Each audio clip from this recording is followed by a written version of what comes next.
de se préparer à son premier match. Avec une écurie composée d'anciens et de nouveaux, voici la revue des effectifs, une revue de ceux qui vont essayer de confirmer les très bonnes performances réalisées la saison dernière. Difficile. Ouais, laissez-toi un peu. Eric. Oui, c'est fini. Oui, encore, fais-le. Voilà. Ah, encore un petit peu. Toute une maîtrise à l'approche du but.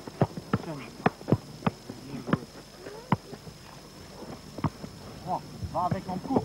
Jean-Marc, faut qu'il communion entre les deux. Un ballon, voilà. Ouais, engage-toi, engage-toi. Stéphane Osmond, gardien. Philippe Redon, attaquant. Omar Séné, attaquant. Et le grand Tempé, dans les buts. Et les nouveaux, leurs qualités respectives? Eh bien, disons que j'attends d'abord de les voir à l'œuvre, mais enfin, si on parle des qualités qui leur sont déjà connues, Buig est un garçon qui a beaucoup d'expérience, beaucoup de métiers, qui a joué quand même dans des clubs UP comme Marseille et Bordeaux, donc il devrait nous apporter sans doute les qualités que j'ai énoncées précédemment. Quant à Jean-Paul Rabier, c'est un garçon aussi qui a déjà joué en première division de nombreuses saisons. Et Felsi est un arrière latéral qui a fait les beaux jours d'Angers. Par conséquent, je pense qu'il nous apportera aussi une bonne chose de ce côté-là. Qui sera le capitaine de cette équipe? Eh bien, pour ne rien vous cacher, un vote a eu lieu parmi les joueurs. C'est Victor Zanka qui est capitaine de l'équipe. Le prix des recrues, à combien est-ce que cela s'est revenu? Alors là, c'est un problème qui ne me concerne pas du tout, parce que moi, je me préoccupe des problèmes techniques.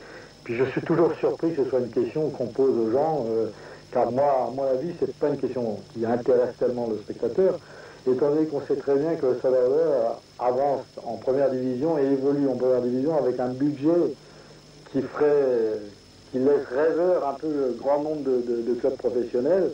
Parlons-en justement du budget. Le budget du club cette année, ça, on peut en dire un mot?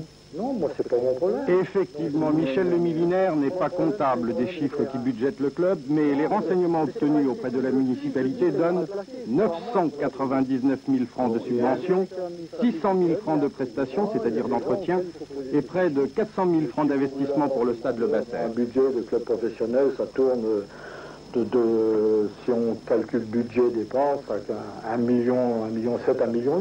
À quelques matchs de la fin de la saison, vous aviez la possibilité de courir 2 lièvres à la fois. Est-ce que vous n'avez pas l'impression de vous être épuisé? Ah non, je pense qu'on a vécu une aventure assez remarquable l'an dernier. On a très bien négocié et le championnat et la coupe. Je crois qu'on a vraiment réussi une saison exceptionnelle. Je ne souhaite qu'une chose, c'est qu'on la renouvelle. Dire qu'on a raté, par exemple, la coupe, je crois que c'est malvenu de le dire parce qu'on a échoué devant Saint-Étienne et puis qu'on a échoué d'extrême justesse, que ça s'est joué finalement, certains estiment même qu'on l'a perdu à l'occasion d'une décision arbitrale à Saint-Étienne. Par conséquent, je dis qu'on est passé tout près. Et quant au championnat, on sait très bien que, bon, bien, voir certains clubs passer devant nous, mais comme Monaco, Saint-Étienne, Bordeaux, ça fait partie évidemment des pronostics qu'on fait en début de saison.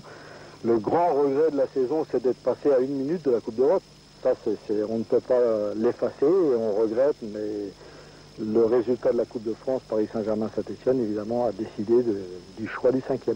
Alors, il y a l'ombre du mondial qui plane encore un petit peu sur tout le milieu footballistique. Qu'est-ce que vous allez adopter comme dispositif de jeu? Un 4-4-2, un 4-3-3 Oh, je crois qu'il ne faut pas trop. Le 4-4-2 a été adopté déjà avant le mondial par bien des équipes, par la nôtre également.